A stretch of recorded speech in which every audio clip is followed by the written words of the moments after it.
Yo, what's going on, guys? Welcome back to the More Sports Please podcast. I'm with my co-host, as always, Mr. Gavin and Mr. Offenbacher. Hello, how we doing today? Howdy, howdy. Alrighty, so we're trying something new. We're streaming on StreamYard wherever you'll see that logo around. Somewhere it's gonna be one of the corners up here. Uh, but we figured we'd give it a shot. We're still trying to test out some new things on the podcasting, seeing how many hate comments we can get. But we're trying to see. Hey, that wasn't more sports, please. That was more Steelers, please. Yeah, you More got a sports, point. please is perfect. I ended up deleting that comment per my ego request. So, but Well, feel free to email us and file a complaint if you have an issue. yeah, our email is shutyourmouth.com. Email Alrighty. compliance@moresportsplease.com. We got a bunch of people that are ready to answer your complaints on email. They're all sitting by right now, just waiting. Not standing by, sitting by. As we are waiting for these email complaints. We're live right now, waiting. Alrighty, well, let's get into things. It is day 4 of the NFL free agency, day 2 of free agency, day 4 of the whole thing with Legal tampering. legal period? tampering. Couldn't remember it. Legal tampering period was Monday and Tuesday. Free agency started Wednesday at 4. It is Thursday, 8 p.m. Eastern Standard Time. So we can go into all the signings from our favorite teams. We'll touch on some ones in the other parts of the league and different teams, some of the big name signings, but we can go ahead and start off with Gavin's Philadelphia Eagles. So, Not much to report on here. yeah, not really much to report. They've signed some people. Their biggest signing was Tariq Woolen, 1 year, $15 million, kind of a let's go win a ring signing, I would assume, or more of a prove it year. He's going to be on a free agent deal next year. More than likely, I don't know if he'll stay in Philadelphia, but that's not the worry right now. What we're looking at is Philadelphia finally has a corner to pair next to Quinyon Mitchell. Yeah. One where we can keep Cooper DeJean on the inside in the slot. Last year that was pretty much our biggest weakness, I would say, as a team. Earlier in the year, we kind of went back and forth between Adoree Jackson, Keely Ringo. There's another guy, I can't remember his name off the top of my head right now. That we traded for from the Raiders at that time.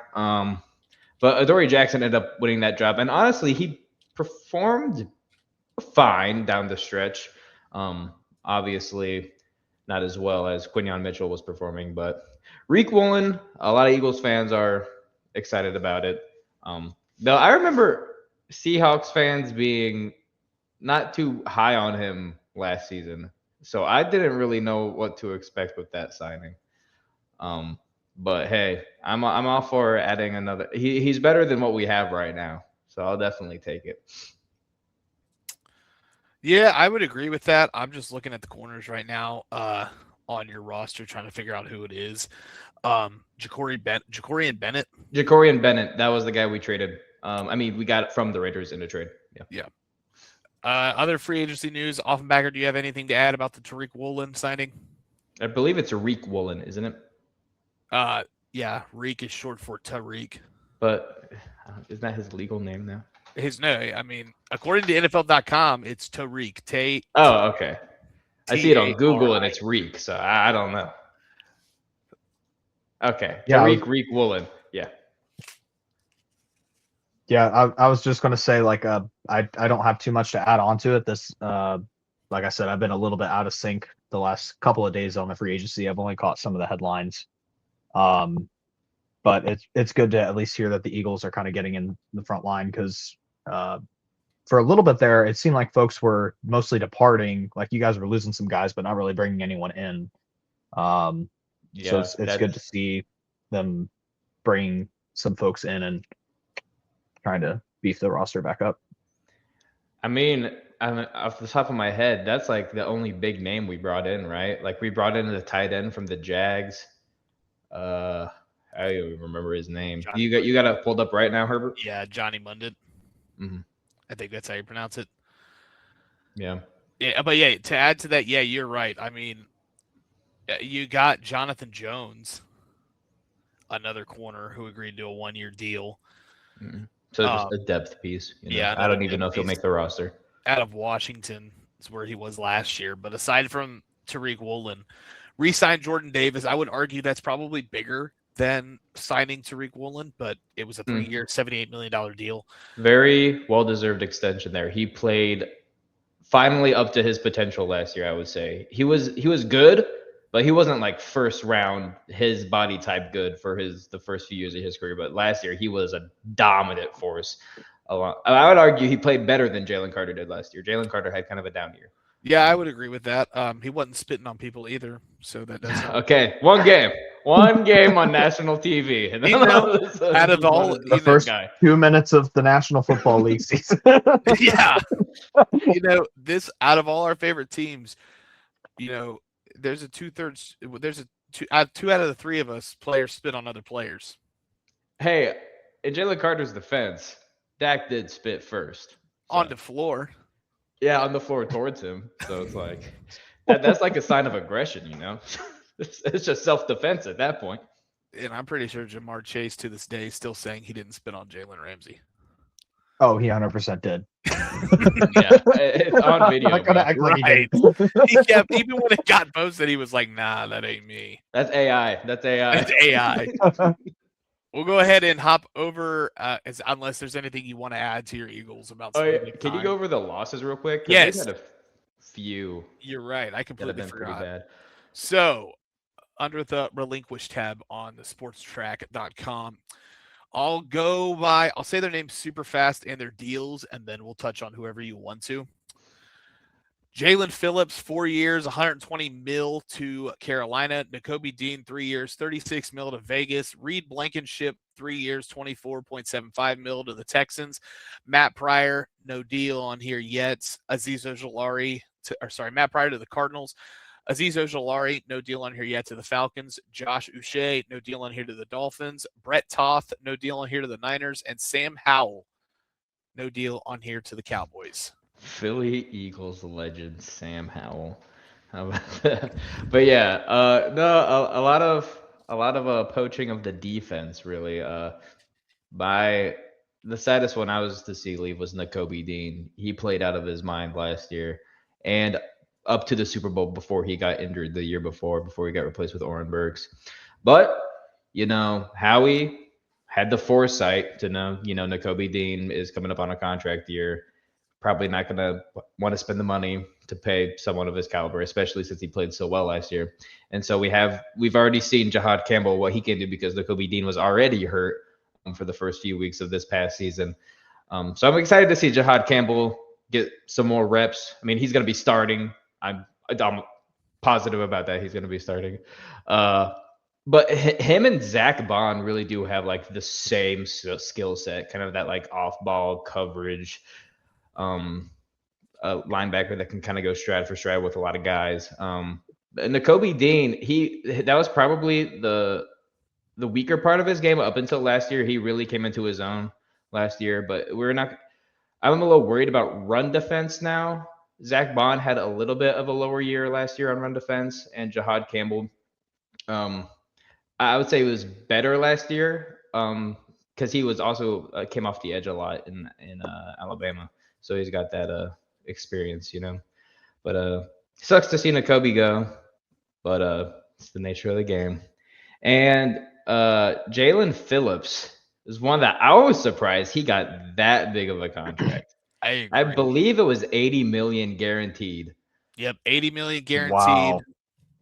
For a guy with that injury, I mean, he played well for what we got him for that last bit of the season after the trade deadline. But I mean, man, yeah, I'm glad we didn't pull the trigger on that. I wish him the best of luck. I hope he stays healthy, but like, that's not. I don't want to give that much guaranteed money to a guy with that kind of injury history. And go ahead. No, you go ahead. It seems like with the Jalen Phillips signing and the Josh Uche signing, or the Jalen Phillips trade last year, and Uche was only on the team for a year, right? Yeah. I feel like both those signings ended up being fillers for trying to recuperate the loss of Brian Burns and how much of an impact he played on that defense, especially the year they went to the Super Bowl. And I feel like losing both of them helped them hit the reset button on this edge defense on that side, at least. I mean, even losing the Zizo Jalari, that's 3 edge rushers gone. Yeah, So, we have a desperate need at edge rusher. Yeah. That is one of the only bad things to come out of this. And we got, I mean, I love Jalex Hunt. I love Nolan Smith, but we need other guys there as well. Fun fact, I think Jalex Hunt led us in sacks and interceptions last year. That's crazy. Yeah, it's like one of the few times in franchise history that's happened. It's But go ahead. Go ahead. You go ahead. And also, You. I mean, I quickly pulled up PFF in a mock draft simulator to see who is available at edge rusher for Philadelphia to pick at 23, just in case they don't get somebody in free agency. But I mean, you can either trade up. You're probably not trading up to get Reuben Bain. He's going to go in the top 5. You probably are out of reach to trade up for David Bailey. But aside from that, Akeem Mesidor out of Miami could slide to pick 23. You have Keldrick Folk out of Auburn, Cassius Howell out of Texas A&M. TJ Parker, a guy I really like out of Clemson, had a hell of a fucking Senior Bowl. I think his draft stock's dropped a little bit, but I still love him as a player, and I think he would be perfect in Philadelphia to help on that edge. It's just you have plenty of edge talent in the first round, which is probably where they'll go. Zion Young, but I think that might be a bit of a reach at 23. But I mean, the edge picks that are available at 23 is going to be okay. Is it going to fill that Brian Burns gap from What 2 years are you ago? talking about, Brian Burns? What do you mean? Isn't that Brian? Yeah, Brian Burns. We never had Brian Burns. Then who the hell? What's his name? Jalen Phillips? No, the one that last year when you guys went to the Super Bowl, who was that great edge rusher? Hassan Reddick? That's who it is. I don't know why I got him confused with Brian Burns. Hassan Reddick. They're both Oh kind my of gosh. stand-uppy edge rushers. So it's Yeah. kind of like, Maybe that's why. same Okay, thing. so my apologies for Brian Burns if you've already commented saying this guy don't know ball. He's saying Brian Burns. Yeah, I got corrected. I meant Hassan Reddick. He ended up going to the Cardinals. Is who I was thinking of. I knew who I was thinking of, just wrong name. I took my headphones off to plug in my charger for a second. And I come back and you mentioned something about Brian Burns. I wasn't really sure what the context was, so I just kind of went with it. I got them too confused. I meant Hassan Reddick. I think they're trying to fill the need of Hassan Reddick from the Super Bowl run, getting a guy like that, and it just hasn't panned out. Yeah, I'm not too worried about it. Howie but as long as he's been our GM, has always focused on the trenches. So he's gonna fill that edge room up with at least another starting caliber guy, I'd say. And then Reed Blankenship he went to the Texans. Yep. Sucks to see him go. I liked him. I'm pretty sure he was an undrafted free agent with us for a while when we first got him. But honestly, he was also kind of a weak part of that secondary. Our safety room as a whole is kind of weak now. We have Andrew Makuba, who was a rookie last year. And I'm not sure who else. Sidney Brown, yeah, out of Illinois. Third or fourth year for him with us. Yeah. I'm worried about safety, to say the least. We have some weaknesses on our roster, so it's going to be interesting to see how Howie does this. I will say, Howie usually, it depends on the year, but usually isn't a big spender in free agency because he loves the compensatory draft formula, and he does not want to screw with that. He loves getting as many picks as he can. So I get the idea with only bringing in really Reek Woolen right now, and we have time to see what happens next. I hope we can get Dallas Goedert re-signed. That would, because if we lose him, we're gonna need a tight end. Because we re-signed Grant Calcaterra, but he's not that good, to be honest. He's like a backup caliber tight end. I will say the whole compensatory draft thing, the whole compensatory method of not signing free agents and only signing once they get released is one method Omar Khan's really adopted, I guess, this past year. Last year, he did it really well because of the draft being in Pittsburgh. He wanted to get as many picks as he could, and I think he's kind of going for the same strategy this year.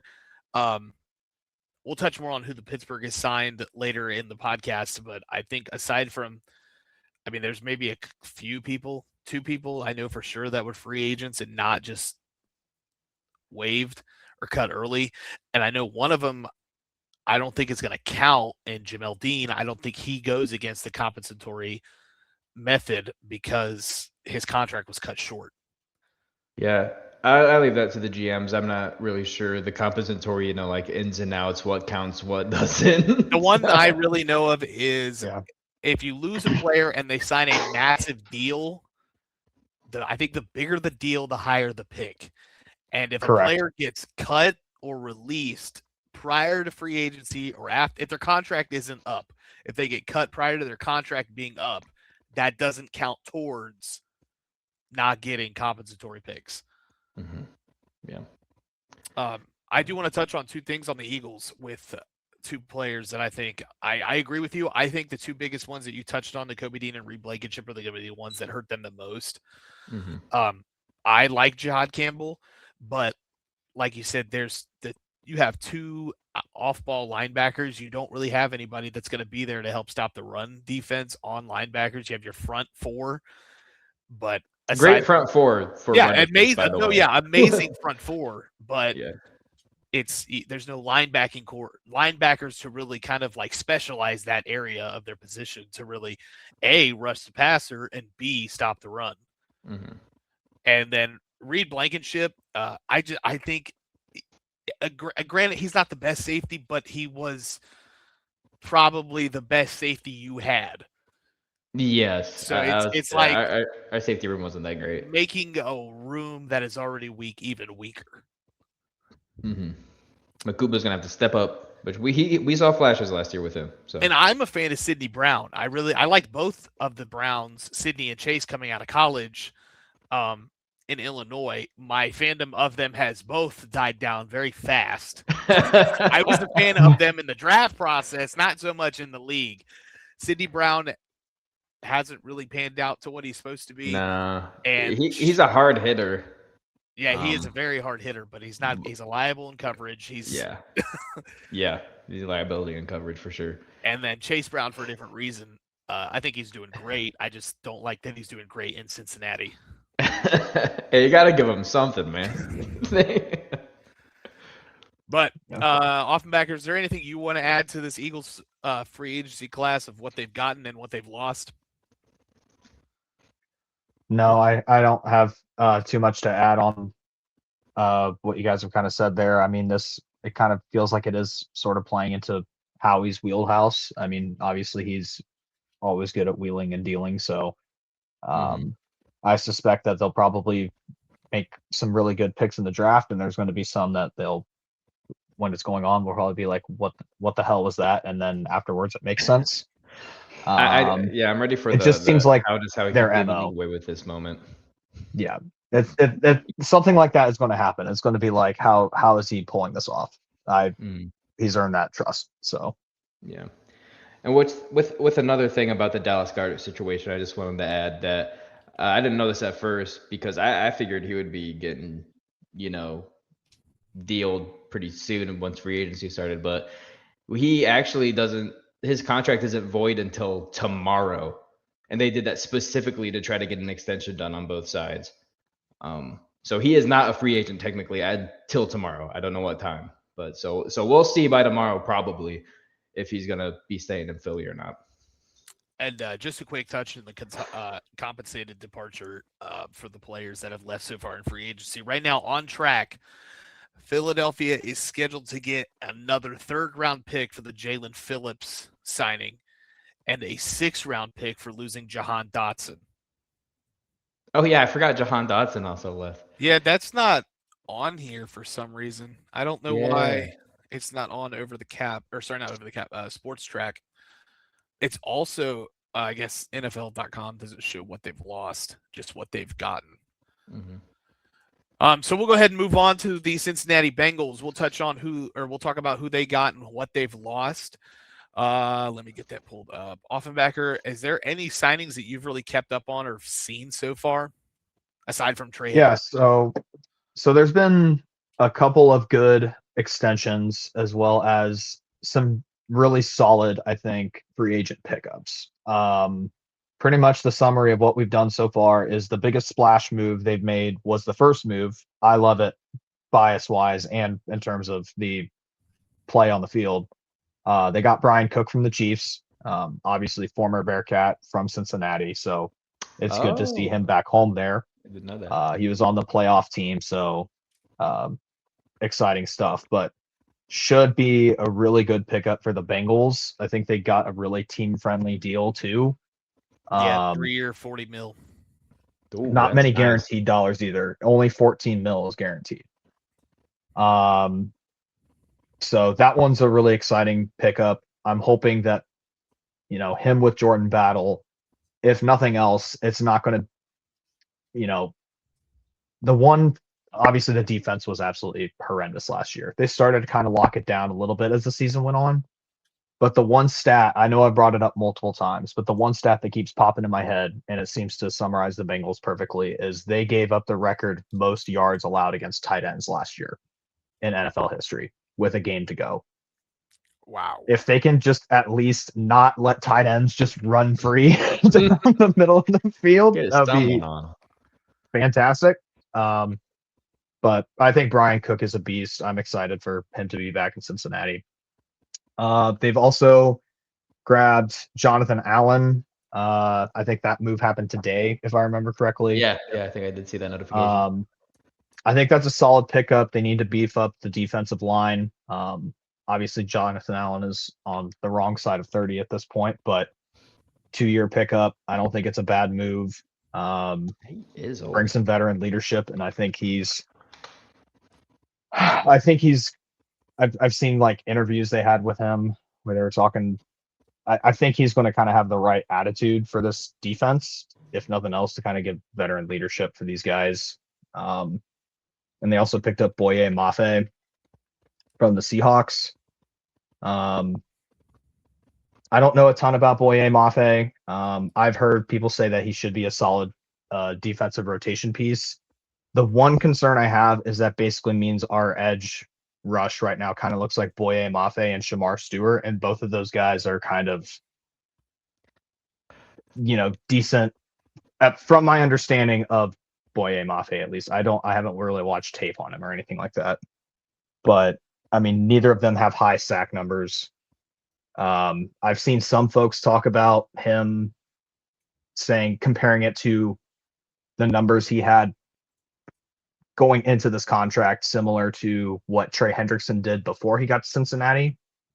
Hendrickson, I remember being a controversial pick going into that contract, and obviously much more controversial after everything that's gone on. Controversial. But I mean, he wound up being a really solid pickup for the Bengals at the time. Can they get that on Mafe? Maybe. My hope is I think the Brian Cook move is an A signing. I think it's a great one. The other ones I think are solid, but nothing super special. My hope is it's kind of like the 2021 offseason free agency. They made some solid pickups. It wasn't anything splashy. Bunch of moves that people were like, okay, this could be decent, and they turned out to be better than expected. If nothing else, I just want this defense to get back to being average. So I think some of these, be competent. So I think they've made some decent moves in that regard. I think I'd still like to see them do a bit more, but that's what we've got so far. They did also do a couple of extensions, mostly depth pieces, but the big ones being they got a 1-year extension for Orlando Brown Jr., and they also extended Dalton Reisner, who was a free agent going into this offseason. This will actually be the first time now in Joe Burrow's career that he's going to have the same offensive lineman from 1 year to the next. He's never had that before. That's actually huge, kind of, because you get that, The familiarity at continuity. least. Right. Yeah. Yeah. It's so I think it's really good to see. I think Reisner was a great pickup for the Bengals last year. So I'm glad they were able to keep him on board. Brown was already under contract. I think this extension brings him through 28, if I remember right. Yep. Looking down the rest of it, Tanner Hudson, he was decent. I'm glad to see him back in Cincinnati. I liked him. Mitchell Tinsley was pretty solid as well. The rest of them are, well, they're pretty much all more bench guys. But let me double check who all had left. I know that we had lost, obviously, Trey Hendrickson. That's a whole thing with him. I'm just glad that saga is over. Aside from him, the Bengals have also lost Joseph Osai. He went to the Jets for a 3-year deal for $34.5 million. He was solid in Cincinnati. I really wish him the best in New York. Noah Fant continues making rounds. Looks like he's in New Orleans now. And the Jake Browning experience in Cincinnati is over, as he's now in Tampa Bay. The Bengals now don't have a backup quarterback. Not great. Don't need one. Burrow's not getting hurt. Yeah, what's the odds he gets hurt? He never gets hurt. Yeah, what's that? I have seen people saying that I guess Flacco wants to compete to start somewhere. I don't know where that would be. But if he doesn't, he said if he's willing to be a backup in Cincinnati. So if they're able to bring Flacco back, I'd be perfectly happy with that. Unless he completes the AFC North tour and signs with the Steelers. I don't see that happening. Hey, he only needs the one more. I will say there is a backup quarterback on the Bengals roster. It is Sean Clifford. Oh, I forgot he was there. I completely forgot he was there. He might as well not be there. Yeah, that's. I mean. Sorry, Sean Clifford, if you're watching this. Yeah, in the off case you stumble across this, we apologize. But sorry, Sean. You touched on them all: Orlando Brown, Dalton Reiser, all of them. There's one, Jalen Davis, re-signed a 1-year deal, but like you said, more of a depth piece there. Yep. I was looking at the roster about who are the other edge defenders that you have aside from Boye Mafe and Shamar Stewart. Forgot Miles Murphy existed. Oh my God! Miles Murphy is on the right side, and Isaiah Foskey, who I believe came out of last year. I think they just re-signed him. Let me double check. No, sorry, 23. I was wrong. Herbert, that Clemson edge rusher that you were talking about earlier, I think I recognize the name. I'm not too deep into like draft season right now, even though it's like in a month. But I remember someone bringing up it kind of reminds him of like a slightly better Miles Murphy. TJ Parker. That doesn't surprise me. They're both. I think Miles Murphy is out of Clemson, so their play styles probably are very similar. Mm-hmm. Yeah, but I would trust TJ Parker more now. I mean, hindsight is 2020, but I would trust TJ Parker more. Yeah, it's I think I would like them to continue to make some moves. I'm not too worried about the offensive line situation since they, I think last year looked the most competent the offensive line has. That's been the major issue that's gone on for basically 10 years at this point. This is the first time in a while that I actually feel somewhat comfortable with it. So I'm glad they're able to secure Reisner and get that all squared away there. They still need to do more on defense. I like the signings they have made, but the concerns I have is, they don't have to break the bank and do anything super splashy with all their moves. Like you don't have to sign Pro Bowlers at every position, but that the defense was anemic last year. And it's frustrating because I kind of worried they're going to look at the rest of it as trying to fill in the rest in the draft, and they have not been able to draft defensive players in the draft for several years. They have attempted, and it has not worked. And until they prove me otherwise, I don't trust them to get it done. Just gotta So keep I think I drafting would them. give them. I love the Brian Cook move. I love the Dalton Reisner re-signing. Everything else I think is solid, but I think they need more. That's kind of where I'm at this point. Yeah. Yeah, looking And like I back, said, I'm just glad the Trey Hendrickson saga is over. I'll take, as much as I don't trust him in the draft, I'll take that third round comp pick and be done with that situation. I'm fine with it. Yes. looking But he back, goes to the Ravens, though. That's kind Yeah. of got to be not too exhilarating, right? That's a. I mean, I was not excited about it, but I mean, the fact of the matter is, I mean, he basically held the organization hostage for 2-3 seasons now, and he wound up signing for less money than the Bengals even offered him. So Yeah, didn't I saw a quote or something that he like I want to win a Super Bowl for Cincinnati, whether I'm on the team or not. yeah, it was on the Pat McAfee show. he did say that. Yeah. So what is he gonna throw on the Ravens so that Bengals can win a Super Bowl? This is all a big giant scheme. Yeah. That, Yeah. That's what it's going to be. Yeah.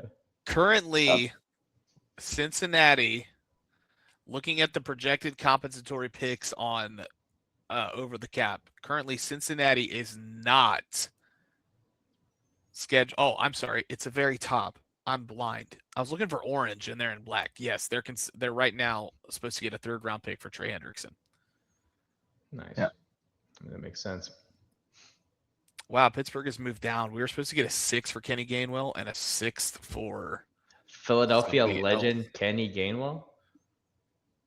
Let me see. I remember when we got a comp pick for Kenny Gainwell. We were supposed to get a 7th for James Pierre and 6th for Kenny Gainwell. Both of them are gone. We now get a 5th for losing Isaac Seumalo. Probably Another because, Philadelphia legend. yeah, now he's in Arizona. Is there anything you wanted to touch on, Gavin, with the Bengals signings or anything you'd like to add? No, I mean, pretty much hit the nail on the head. The only one I really was paying attention to was that whole Trey Hendrickson situation. That was that's just fair. wild. So, Yeah, that's do we want to talk the about it national now or saga, do we so. want to touch on it later? We can talk about it now. We got Trey Okay. Hendrickson So, on the mind. Herbert's mad. I am not as mad as I was yesterday about the whole situation, but you're telling me Trey Hendrickson, who was dealing with a core muscle surgery, passes. He passed his physical today for core muscle surgery, which is something I would argue that's going to hurt you later on, longer down the road. Mm-hmm. And Max Crosby doesn't. He doesn't pass his physical. He's on the team doctor, not team doctors. His surgeon told the team doctors that he is currently on schedule to be where he's at. He's right on schedule. I truly believe that Baltimore got buyer's remorse and saw everybody they lost in free agency. I touched on this on the More Steelers Please podcast. I think they got buyer's remorse and sent the trade back because they lost Tyler Linderbaum. They lost a lot of people. I can pull it up. Give me a second. They lost like 9 guys, right? They lost Tyler Linderbaum, Isaiah Likely, Draymond Jones, Alohi Gilman, Charlie Kohler, Keaton Mitchell, Jordan Stout, Patrick Ricard, Jake Hummel, and Adarius Washington. All of them are gone. Yeah. But like you're kind of screwing yourself over too, because I mean you're letting these guys go because you're probably thinking about having Crosby's contract now, and you know that you're not gonna have him as much money. But now you're backing out of the trade doesn't really make sense for them now that they've lost all those free agents. Now they have more money, but like all their guys are gone. Go ahead. Hey, you go ahead. I think what they were, I don't know for sure. And, you know, there's a lot of things that go on behind the scenes that we don't see, but I think if there was anything that was going on that Baltimore backed out with it, it kind of seemed to me that like they saw what was going on with the Max Crosby trade. And at the same time, it's like, oh, Hendrickson's market value is dropping. No one is signing him. We can get him for less. And so it's kind of like you can kind of get maybe similar production potentially. Both guys have had injury issues. Both guys have also put up monster sack numbers. And you can keep your 2 first-round draft picks. It's got to be so awkward for the Raiders now. Like, sorry, we're just about to ship you off. Welcome back. You would think, but I think they were kind of both on the same, like, we want you to succeed. We're going to send you off to a place where you can succeed. We're going to get as much as you can out of you in this trade. And then once it doesn't go through, he comes back and they're like, well, I mean, you're back. So we got all these pieces. We have the cap space to A, take you back, and B, sign all of these players. Well, that's what I was going to ask about. Let's make it done. Do they? Because didn't they just go on a spending spree? Do they still have the money for it? I thought they were bringing in a lot of guys. They have brought in a lot of guys, but they still have the same. They still have.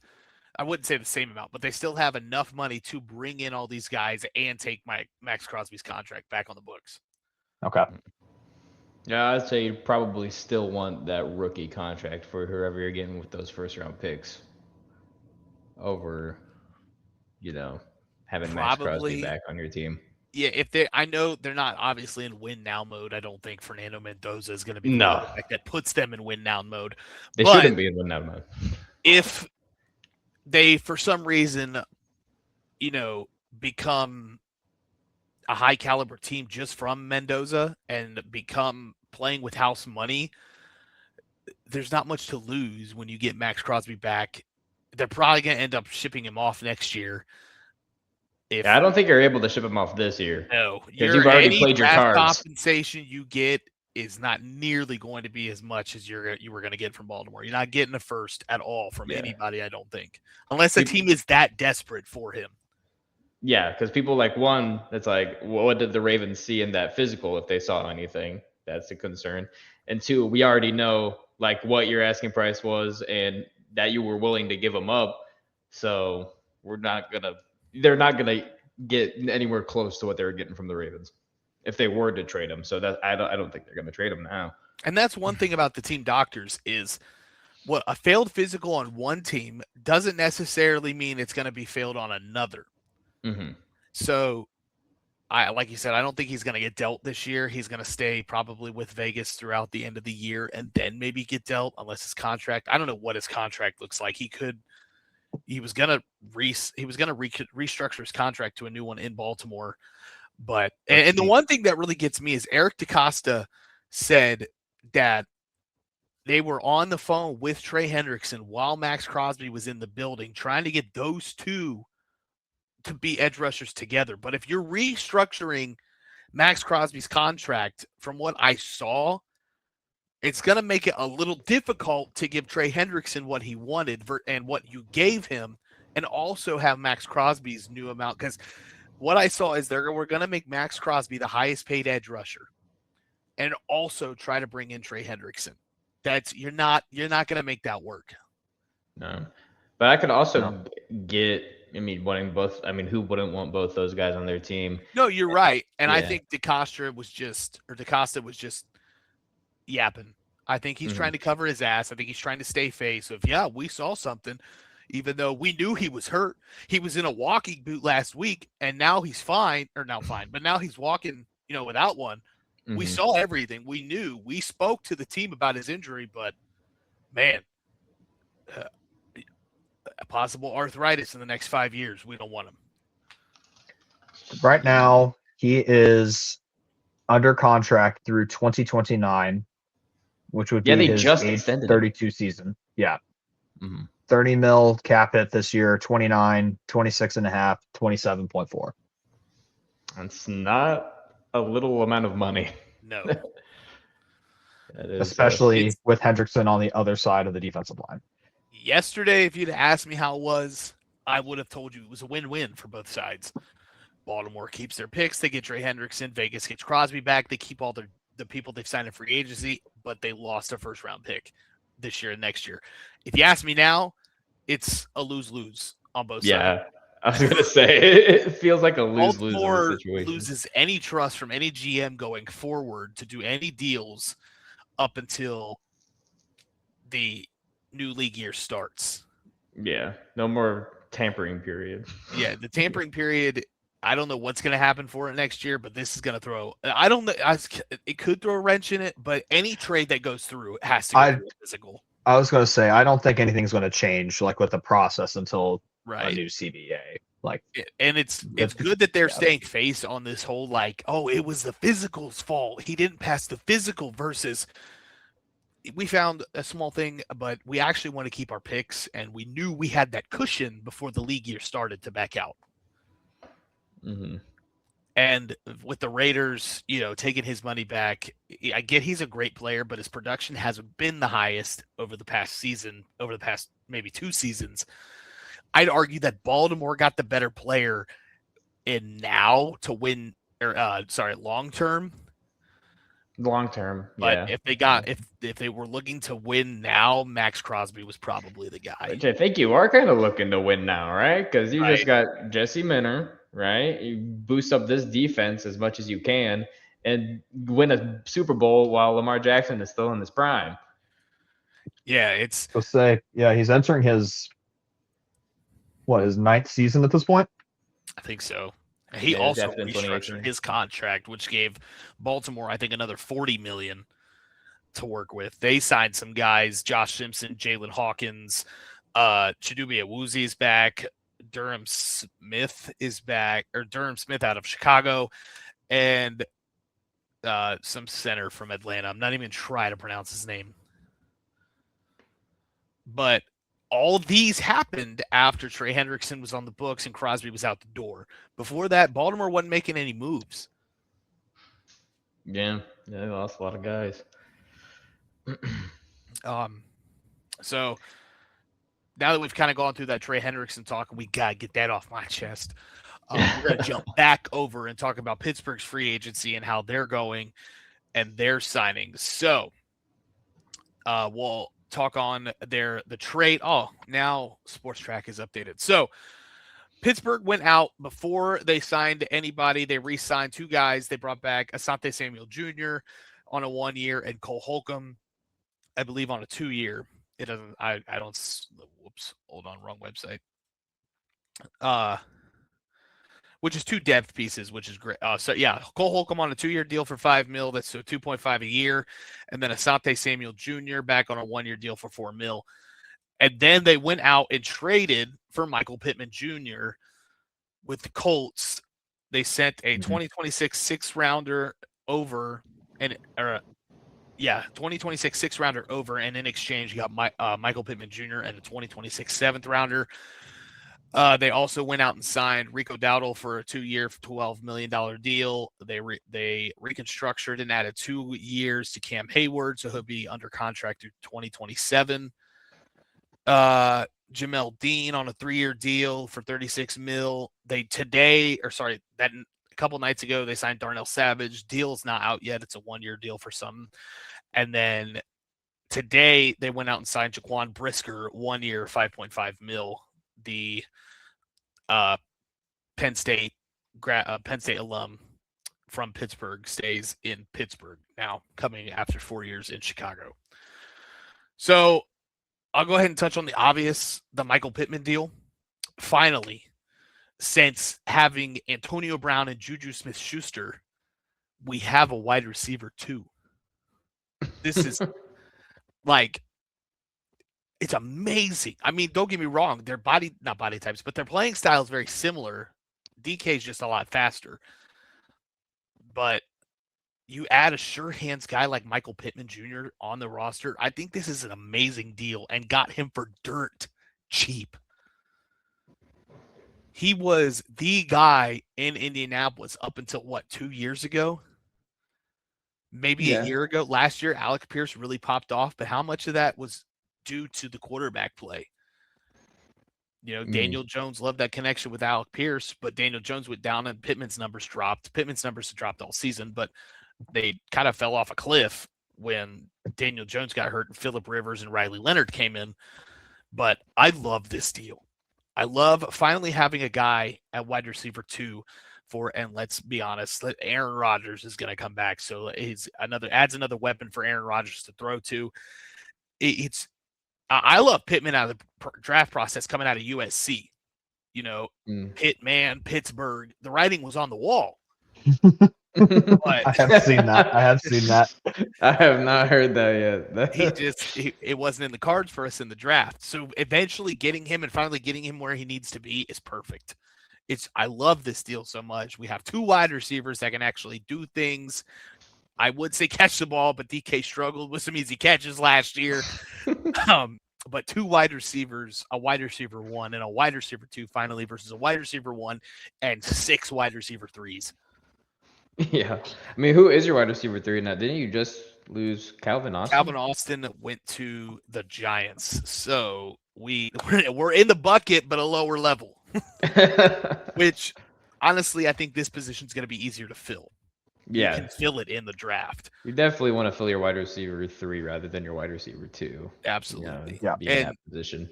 Granted, Roman Wilson's still on the roster. Has he lived up to expectations? Absolutely not. But without Tomlin being there, who I think kept Roman Wilson in the doghouse, Tomlin's gone, start a fresh start with McCarthy, get him in there. He's got hands. Roman Wilson has got hands. And before he got injured in training camp, he was an amazing route runner. But I think his route running ability has kind of decreased since his injury. He don't get that burst. Yeah, I don't think he's got that burst. Change of direction. The Cam Hayward renegotiation, the extension kind of just opened up a little bit in cap space. He's still playing against Father Time, which I think in this very moment, he is currently winning that battle. Yeah, he's still playing at a high level. Yeah, absolutely. And then the Rico Dowdle signing helps replace Kenneth Gainwell, brings back that 1-2 punch at running back. Dowdle had over 1,000 yards last year. I think I don't know if it was all scrimmage yards or rushing, but he had over 1,000 yards, just like Kenny Gainwell did. Kenny had over 1,000 all scrimmage, but Rico was kind of that main. He kind of became that main back in Carolina, I think, towards the latter half of the season. But I think we got him for less than Kenny Gainwell, and I think he's a better player than Kenny Gainwell. He's a downhill runner, something that Pittsburgh loves, but you do take away that receiving back, or maybe not. With Rico Dowdle, he was kind of a receiving back in his couple years when he played at Carolina, and I think he was a receiving back when he was in Dallas.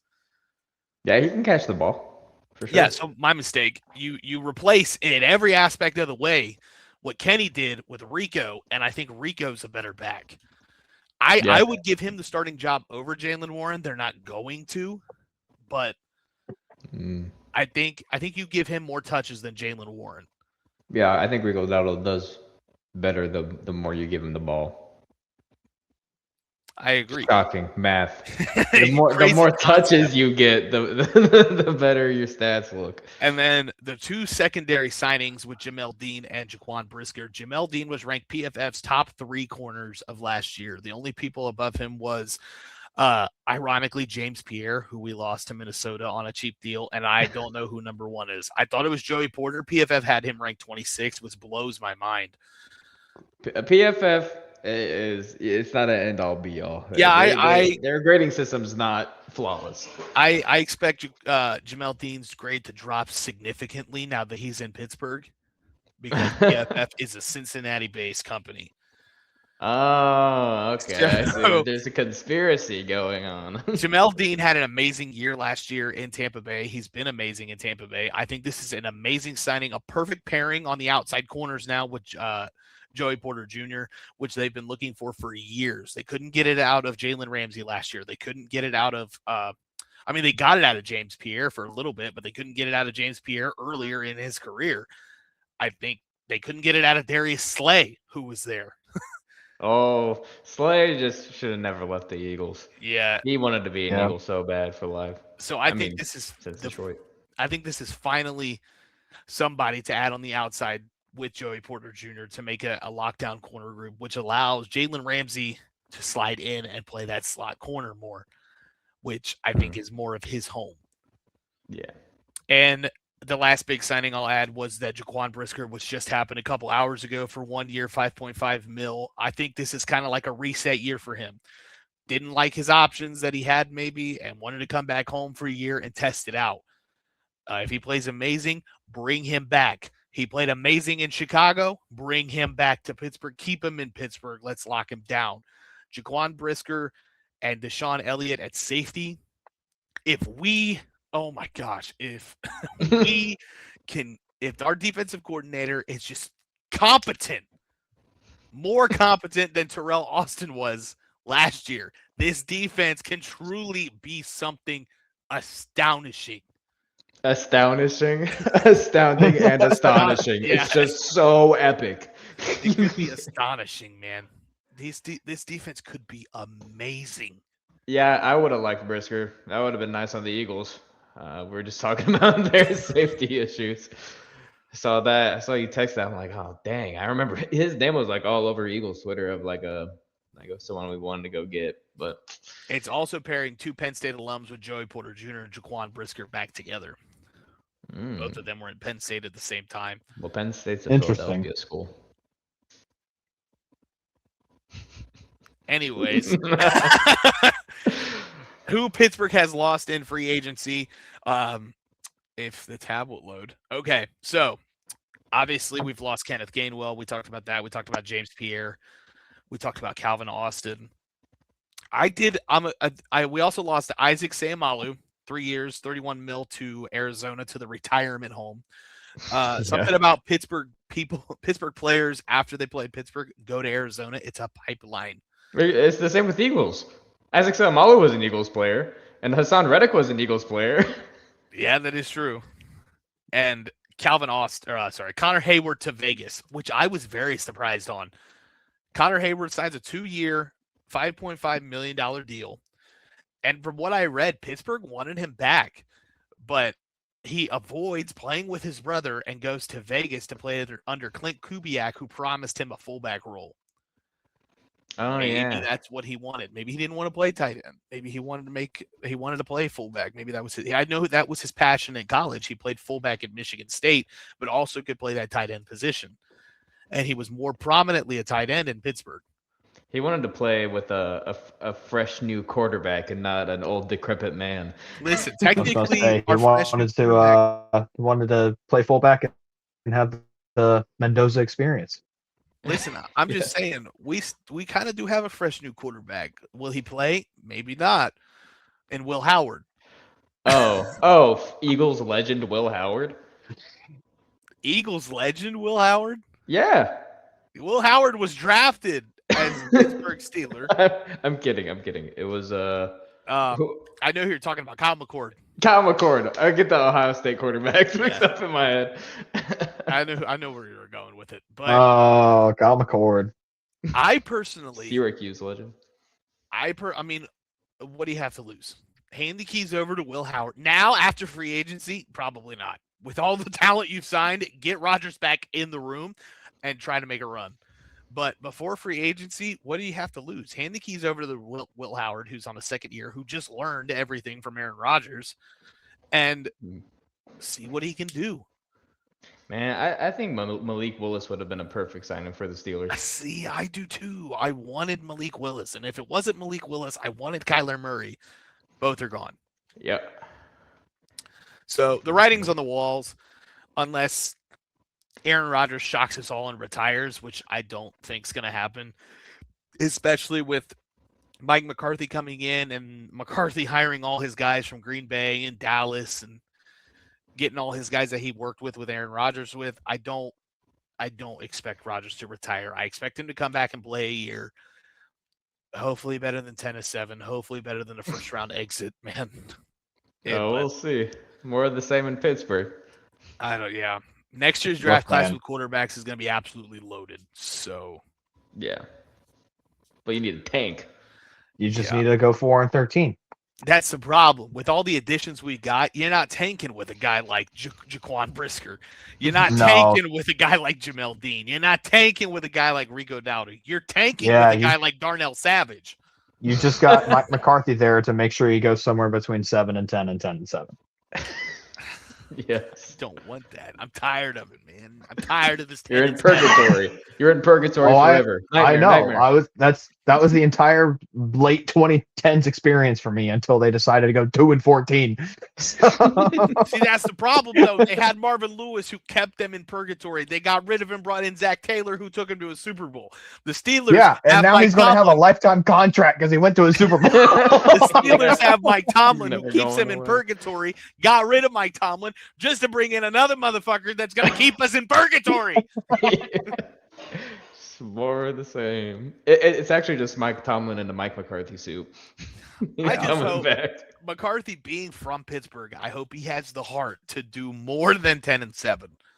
How old is Mike McCarthy? He's 50 something. Oh, okay. I thought he was a little older.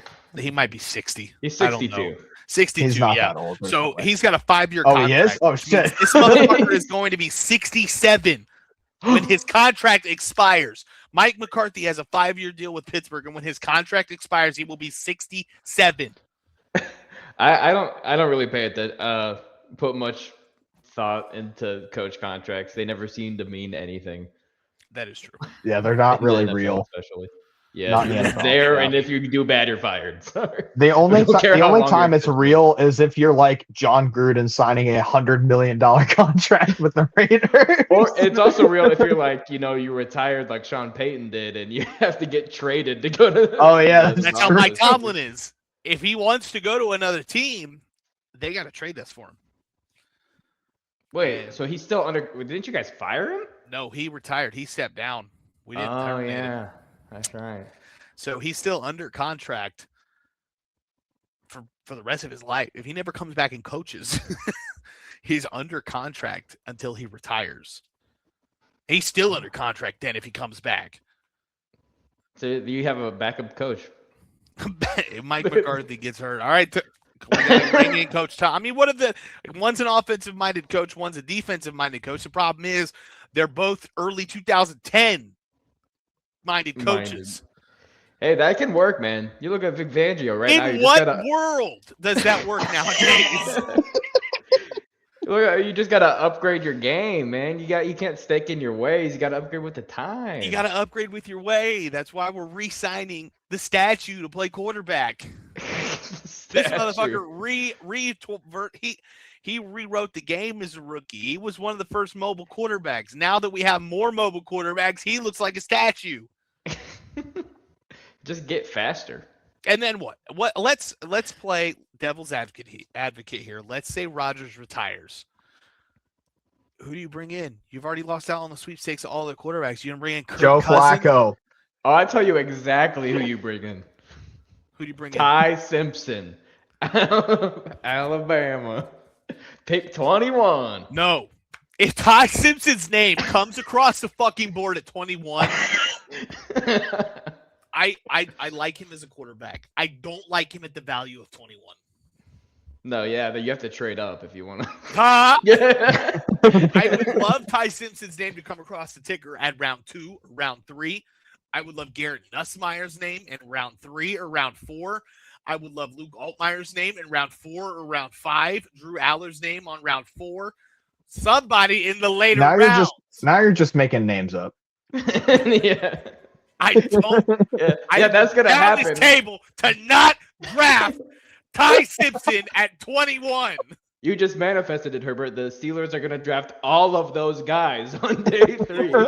Fuck. Why not? 4th, 5th, 6th, 7th round picks. Luke Altmaier, Garrett Nussmeier. Luke Altmaier, Garrett Nussmeier. You're making up people. That's What's his fucking name? I feel like I'm saying it wrong. I'm pretty sure it's Luke Altmaier. Yeah, Luke Altmaier, Garrett Nussmeier, just spelled differently. Drew Aller, just fucking, I don't care.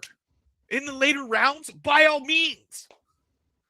But at 21, at 53, the only pick I'm okay with at quarterback is Ty Simpson. I don't think he's there at that point. But after my little rant, yeah, that's who the Steelers got and lost. Free agency, huh? So How about it? we'll go ahead and touch on some of the big names and where they went. We'll go by division. According to the NFL website, the AFC East is first. Kyle Allen signed a 2-year deal with the Bills. the backup, Josh Allen. That's so crazy. DJ Moore was traded there for a 2026 fifth round pick in exchange for a 2026. Oh, sorry. DJ Moore, along with a 2026 fifth round pick, got traded for a 2026 second round pick. There's been so much stuff going on. I completely forgot that happened. Yep, that happened right that was like the free first agency. move of free agency. Connor McGovern stays. Dawson Knox stays. Bradley Chubb signed a 3-year deal in Buffalo for $43.5 million. Aside from that, that's about the biggest ones for Buffalo. Malik Willis signs in Miami for 3 years, $67.5 million, which is good for Malik. Get your bag, buddy. As much as I wanted you to get it in Pittsburgh, when you first came into the league, when you first got drafted, I was on the Malik Willis hype train. I had a Malik Willis custom jersey sat behind me, and we drafted Kenny fucking Pickett. Way. Did you actually have remember a Willis that jersey? Yeah, I had took old jerseys and cut out letters and then duct tape it across. I remember that. I remember you doing that. Do you still have the Dante Moncrief jersey? Yeah, I think it's either at my mom's basement or it's in my basement. Why isn't it framed on your wall? That's like the rarest jersey you have. That's probably one of the worst buys I've ever had, next to Matthew Thomas, who was a preseason linebacker that got waived or that got cut and didn't make the 53-man roster. Oh. Miami also signed Tutu Atwell. They also signed Josh Uche. They re-signed Willie Gay Jr., signed Lonnie Johnson, and then bye, Gavin. Goodbye. New England Patriots signed Elijah Vera Tucker to a 3-year, $42 million deal with $21 million guaranteed. They signed Romeo Doubs for 4 years, $70 million. Draymond Jones for 3 years, $39.5 million, and then Kevin Byard signed a 1-year deal with $9 million to it in New England, reuniting him with their head coach. Why is he drawing a blank? What is his name? Mike. What the hell is the Patriots head coach? Vrabel? Mike Vrabel. I couldn't think of it for the fucking life of me. Gavin Digiman says he'll be right back. I'm not sure what he's doing, but he will be back. So we'll continue with the free agency news. Geno Smith was acquired in a trade for the Jets with the Las Vegas Raiders, along with the 2026 7th-round pick in exchange for a 2026 6th-round pick. Breece Hall was franchise tag. Jelani Woods is back in New York. Dylan Parham signed a 2-year contract worth $20 million in New York. Kingsley Kingsley, a name I can't pronounce, is up to 1 year, $10 million. Joseph Asai signed a 3-year, $36 million. Welcome back, Gavin. Thank you. I typed BRB in the chat. Yeah, I seen that. Yeah. David Onyemata signed a 1-year deal in New York. Tavondre Sweat is acquired via trade with Tennessee in exchange for edge rusher Jeremiah Johnson. Demario Davis signed a 2-year, $22 million deal. Nashawn Wright signed a 1-year deal, and Minka Fitzpatrick was acquired via trade with Miami in exchange for a 2026 7th-round pick, and then Minka turned around and signed a 3-year deal for $40 million. Those are the Titans? That was the Jets. Oh, I'm stupid. Sorry. Moving over to the AFC North, Tyler Huntley re-signed a 2-year deal for $11 million. He is back in Baltimore. We touched on John Simpson. All right. If we're going to go over the big ones, I don't think you need to go over Tyler Huntley. Yes, you're right. We touched on the Bengals. The Cleveland Browns, they acquired Titus Howard in a trade with the Texans in exchange with a 2026 5th-round pick. Howard then turned around and signed a 3-year, $63 million extension. They re-signed Tevin Jenkins, then signed Zion Johnson to a 3-year deal for $49.5 million. Signed Elkin Jenkins, who got released from Green Bay, to a 2-year, $24 million deal with $20 million guaranteed. Breaking news. What? The Titans have a new logo and uniform. Oh, yeah, I saw that. Oh, yes, I did. Yeah. I didn't see that until now. I saw the new uniform. I didn't know there's a new logo. Yeah, it's a T and then there's 3 stars around it. It looks like the Chicago flag, but Titans. But they're in Tennessee, not Chicago. Wow, that blue is amazing. I love that. Actually, blue. I guess that makes sense with the Tennessee state flag. Never mind. Blue. Anyways, sorry. I just saw that pop up. Yeah, it is a baby blue. But yes, touched on Pittsburgh. Hop over to the AFC South. Speaking of the Titans, great segue. Titans, you said not to touch on. You said if we're touching on big names, I'm bringing this guy in here regardless. Mitchell Trubisky signed a 2-year deal with Tennessee. Yes. Legendary. He will back up Cam Ward. They also signed wide receiver Back Wandale up. Robinson. If you ain't signing Mitch Mitchell Trubisky to back up. They signed Mitch, promising the starting job. Wandale Robinson signed a 4-year deal, $78 million. They also signed Daniel Bellinger from New York. Like I said, they got Jermaine Johnson in that trade. John Franklin Myers signs a 3-year deal, $63 million. Solomon Thomas was acquired in a trade yesterday for a 7th-round pick from Dallas. I kind of forgot he was still in the league. Yeah, so did I. When his name came up on my phone, I was like, oh, yeah, I forgot about that. Alontae Taylor signed a 3-year deal, $60 million. He is now in Tennessee. Jacksonville, who has lost quite a bit, has signed Chris Rodriguez Jr. to a 2-year, $10 million, and that is their only signing. Everybody else has been re-signed. Jacksonville has signed one player. Indy, after franchise tagging Daniel Jones, has re-signed him on a 2-year, $88 million deal that's worth up to $100 million with incentives, including $60 million guaranteed, $50 million in year 1. Alec Pierce re-signs a 4-year, $114 million deal with a maximum value of $116 million, which includes $84 million guaranteed with in guarantees with $60 million fully guaranteed at signing. And they then got Colby Wooden in a trade to Green Bay in exchange for Zaire Franklin. They also signed Arden Key and Michael Clemens, but I think that obviously the two biggest ones are Daniel Jones and Alec Pierce. Daniel Jones for $100 million is crazy. You're banking on him not being a one-hit wonder. Yeah, I would not bank on that. Sorry. Yeah. Though, I mean, there is a trend in the NFL, I guess, right now of, quarterbacks that had a lot of hype for their team that drafted them that don't end up doing well there and then do well somewhere else. It's been a trend the past few years, but with Daniel Jones, I think they were going in a little too quick. Yeah, I would agree. So be hesitant. Houston Texans acquired David Montgomery via trade with Detroit in exchange for Juice Scruggs and a 2026 4th-round pick and a 2027 7th-round pick. Dalton Schultz is back. Trent Brown re-signed. Ed Ingram re-signed. Daniel Hunter signed a 1-year deal worth $40.1 million. Logan Hall signed a deal for 2 years, $7 million. Sheldon Rankins re-signed. Reed Blankenship's there. We already talked about him. Kaim Fairbairn is back.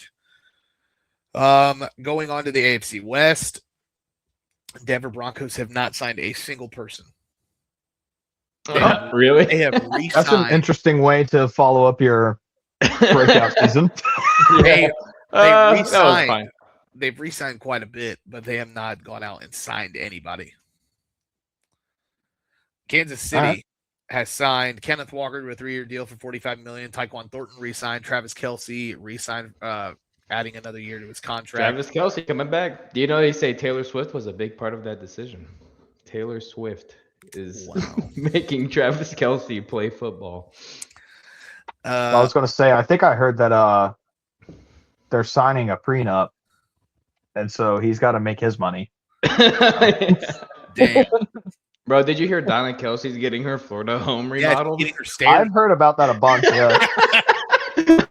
I love that meme so much because I remember I saw like the TMZ headline on my feed like before it was a meme. I'm like, why is this the TMZ headline? Don't let the signing of Travis Kelce re-signing with the Chiefs make you forget about Donna Kelsey getting her house remodeled and her stairs remodeled. Yes. And then Never Aloni forget. Gilman signed a 3-year deal. We talked about that and who Baltimore lost. The Vegas Raiders got Connor Hayward on a 2-year deal. We touched on that. Jalen Naylor signs a 3-year, $35 million deal. Tyler Linderbaum signed a 3-year, $81 million deal. Quiddy Pay is there, That's signed big. a deal worth $16 million. Nakobe Dean, 3 years for $36 million, $20 million guaranteed. Quay Walker signed a 3-year deal, $40.5 million deal with $28 guaranteed. Eric Stokes re-signed, and Teron Johnson was acquired in a trade with Buffalo. LA Chargers. Keaton Mitchell signed a 2-year deal with $9.21 million. We touched on Charlie Kohler. Trevor Pennington re-signed. Cole Strange signed a 2-year deal. Tyler Bayads, not sure, signed a 3-year deal for $30 million. Khalil Mack re-signed. And then it's just a bunch of re-signs. Hopping over to the NFC. Javonte Williams re-signed. George Pickens received the tag. Did we just get to the NFC? Yep. Javonte Williams re-signed. George Pickens received the tag. Rashawn Gary was acquired in a trade. PJ Locke signed a 1-year deal. And Brandon Aubrey received a second-round tender. To the Giants. Giants are bringing in most of the Ravens guys. Patrick Ricard signed a 2-year deal. Isaiah Likely signed a 3-year deal worth $40 million. That could be worth up to $47.5 with incentives. Evan Neal re-signed. Tremaine Edmonds, after being released, signed a 3-year deal, $36 million with $23.7 fully guaranteed. Greg Newsome signed a 1-year deal. Moving on to the Eagles. Jordan, we touched on the Eagles already. Gavin is red. Gavin is fucking around while I'm reading these signings. You're getting more irradiated as he reads this. The Washington Commanders signed. The Washington Commanders signed Rashad White. They brought in Chig Okowomo. They brought in him, signed him to a 3-year deal for $30 million. Larry Tunzel signed a 2-year, $60 million extension. Caleb Chason from New England signed a 1-year deal with the Commanders for $12 million. Oh my God, I'm losing it. Odafe Owe signed a 4-year, $100 million deal. Leo Chanel signed 2 years.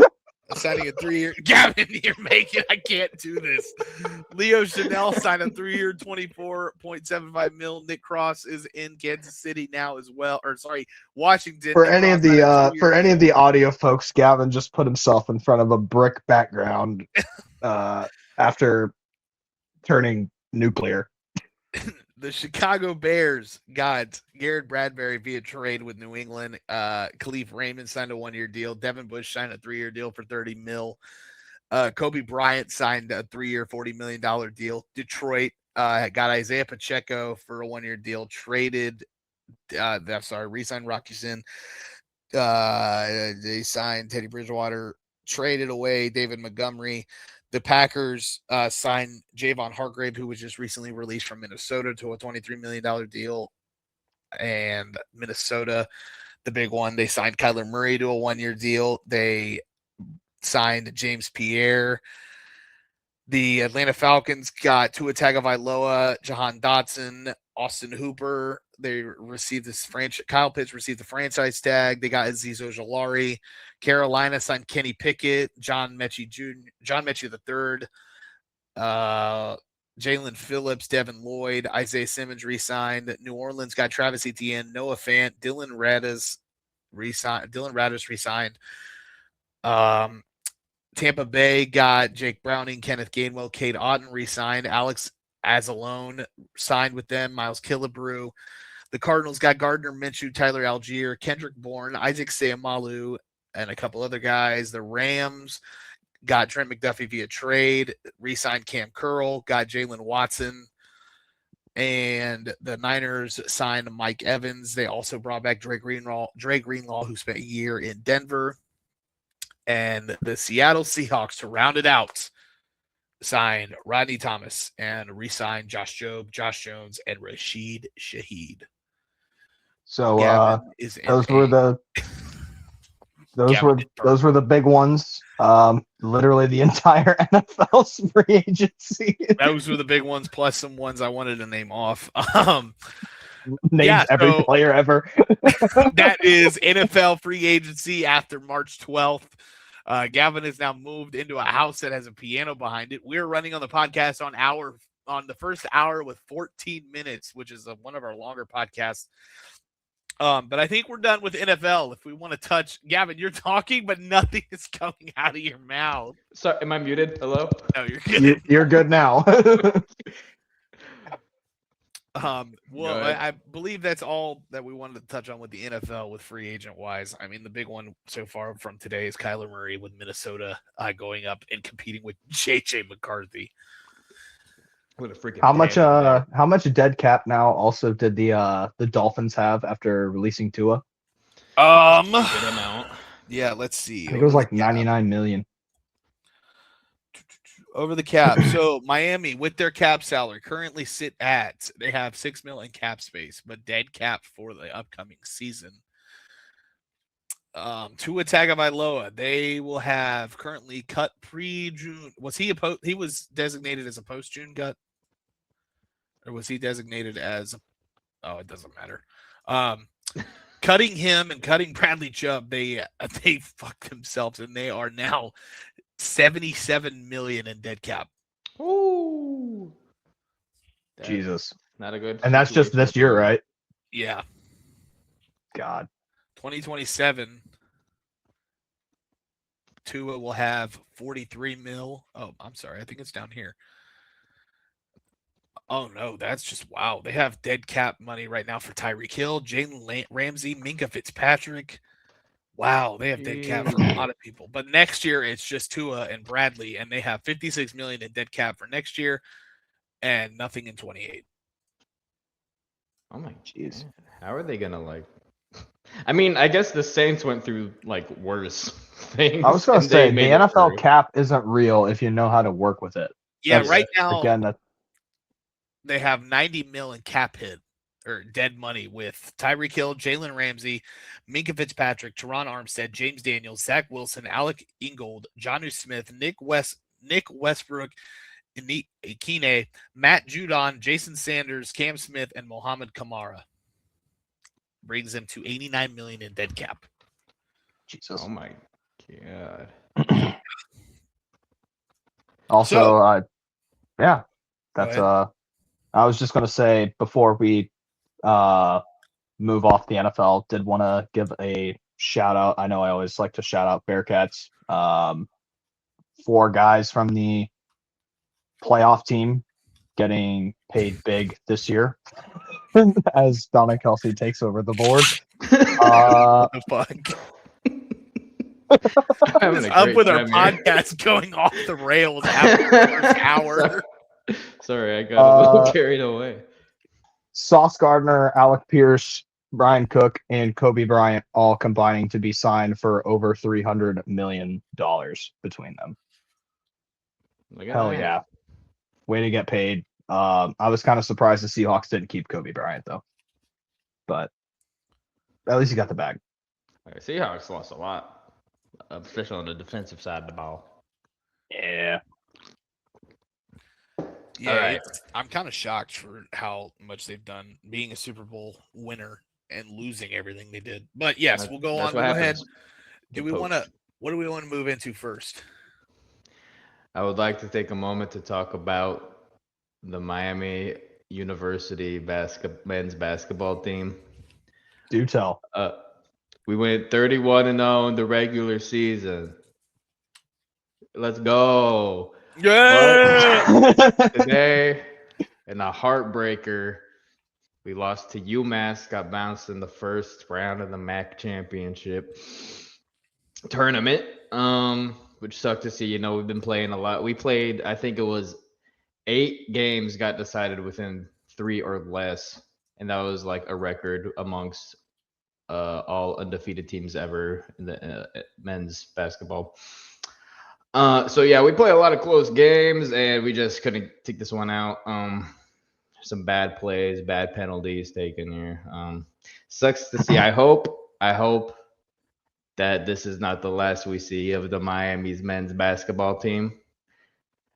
I think I saw their odds were 31% to get into the tournament now, and I think we just need a 2-bid MAC. Everyone wants a 2-bid MAC in March Madness.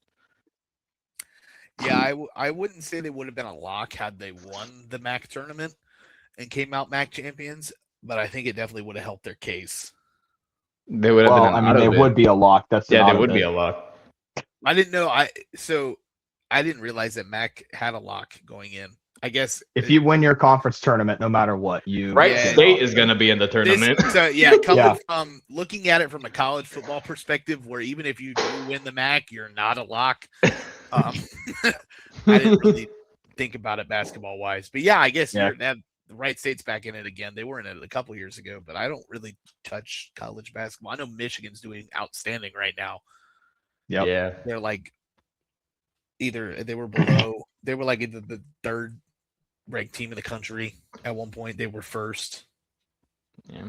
But I'll be sad if they don't put in a 31-1 team. That would be outrageous, I think. Even though, maybe we're not technically one of the best, we still deserve to get in. Otherwise, you're setting the precedent that the regular season means absolutely nothing. Yeah. It's really Miami should be in. The fact that it's as low as 31% shocks me. Yeah. I would have thought it would be more like a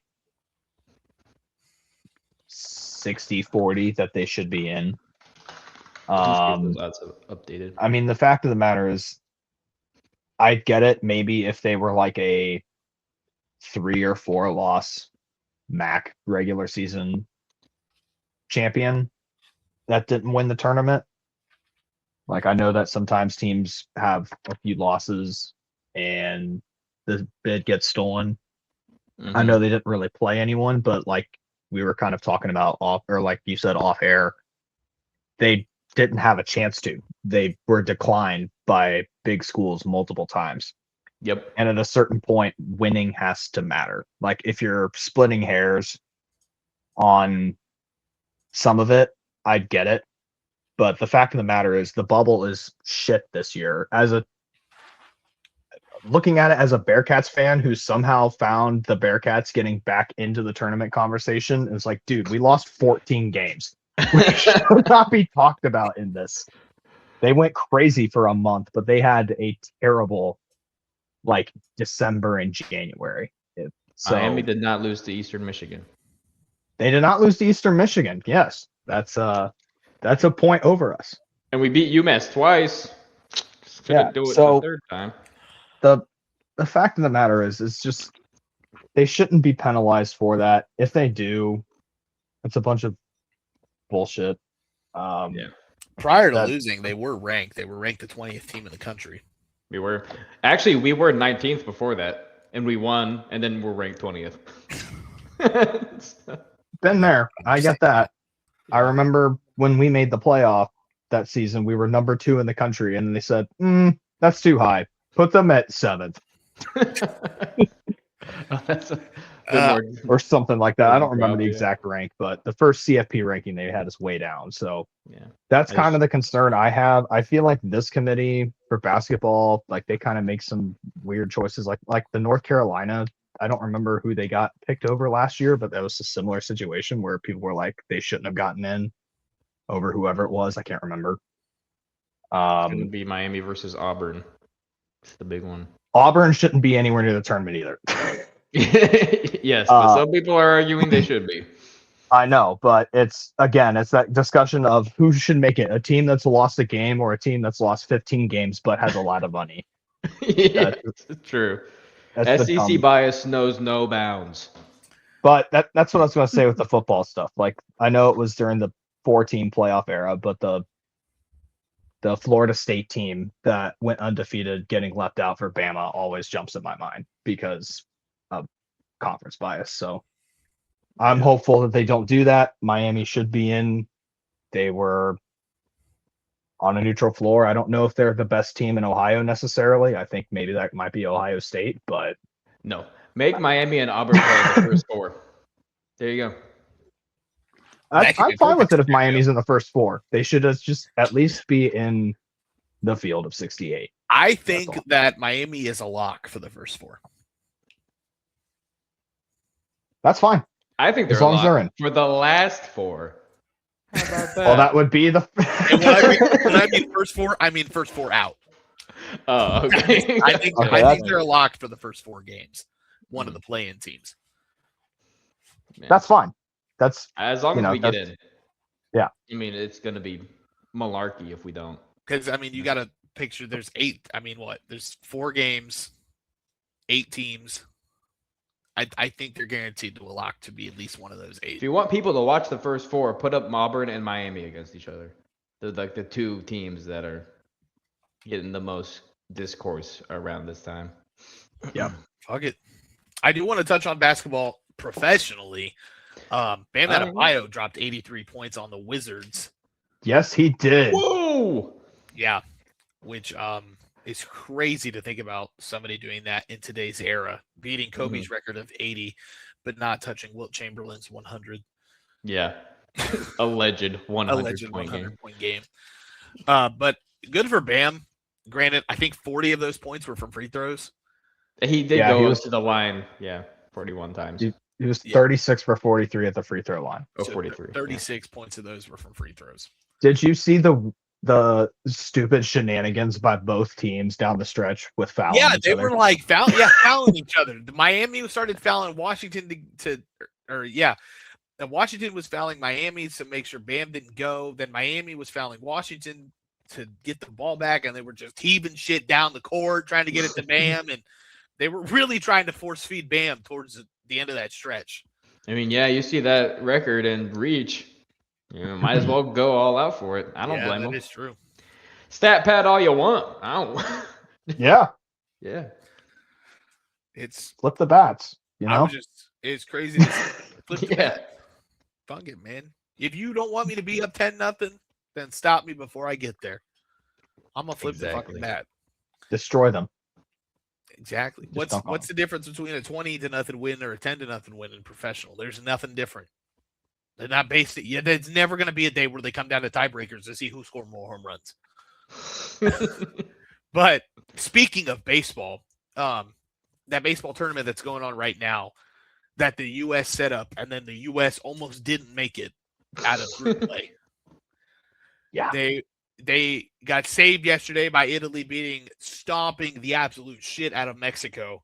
So the U.S. now play Canada in round 1. And I don't think it even should have been that close. I don't know what happened against Italy. I don't know why we thought because we were down 8-0, came back to still lose 8-6. I don't know why we thought we didn't need to win that game, or why we thought we were already locked in, because that was not the case. If Mexico would have won that game by 4 points or less, we'd have been out. But thankfully, Italy did their job and we're in. Yeah, that's kind of crazy to me. I haven't been watching the WBC. We've had it on in the background at work sometimes if it's a day game, but I think I'm going to at least try to watch the knockout round. But it's just crazy to me to think that the manager, I guess, didn't know that they were not locked in and we're on the brink of elimination. That's like one of your main jobs as a manager. You manage, right? That's happening, It's just crazy. Right now, coming out of pool play, the 8 teams to advance out of Pool A was Canada and Puerto Rico. Both of them went 3-1. And Pool B is Italy going 4-0, USA going 3-1. Out of Pool C, Japan and Korea. Japan went 4-0, Korea went 2-2. And then at Pool D was the Dominican Republic going 4-0 and Venezuela going 3-1. Who are the favorites to make the finals? Japan for sure. I was going to say it's Japan probably and the U.S. I would have to look at the bracket and how it's laid out. I think from the side the U.S. is on, I think the U.S. is favored, but I don't remember for sure. Let me look. I haven't watched any of this. I have not been keeping track. I tuned into last night's game, but that was it. So currently, pull another monitor on Korea and the Dominican Republic are on the same side as Canada and U.S. And if I was picking a team to come out of there, I would pick the Dominican Republic. Oh, okay. I have no idea who's on these teams either, so I'm just literally shooting out my butt. Pretty sure. Let me search. I think O'Neal Cruz is on the Dominican Republic roster. Yeah. So the Dominicans should have a lot of good players. The Dominican Republic roster has, a lot of good players. Vladimir Guerrero Jr. is on there. O'Neal Cruz, Fernando Tatis, Juan Soto. So if I was a betting man, I would obviously say it comes down to those two teams in their side of the bracket, and then Japan, I think, storms bulldozes through everybody else on their side. Yeah, I'm not. Japan has been so good in the WBC for so long. Like it's hard to pick against them until someone beats them. Yeah. So All right, yeah. I think we really touched on everything. Shout out the Pittsburgh Penguins visiting Vegas in 6 minutes. Yes, that game. I'll probably end up watching that. Blaney ended up winning at Phoenix this past weekend on my birthday on March 8th. I celebrated very hard. That was a big win for me. I really needed that. Happy birthday again. Thank you. Thank you. Coming up, they're going to Vegas. Thank you. They go to Vegas this Sunday and race, which is a good track for Blaney. Watch that. We'll touch on NASCAR a little bit. More NASCAR. A bit more NASCAR, please. More NASCAR. Welcome back to the more NASCAR, please.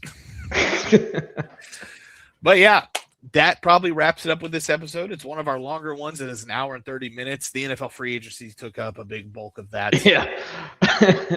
And my shenanigans. Yeah, and Gavin. For all the video viewers out there. His burning and stuff. Yeah, if you listen to the audio feed, just find whatever time we started giggling a bunch and then go watch that point in the video.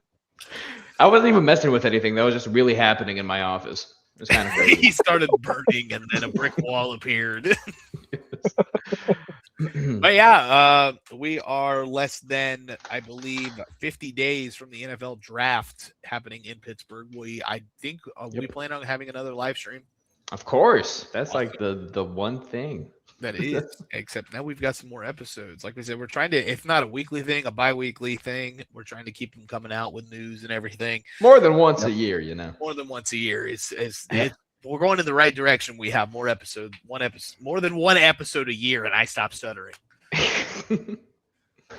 But yeah, all right. We'll go ahead and end it here. So we'll see you guys in the next one. Peace. See ya. Adios.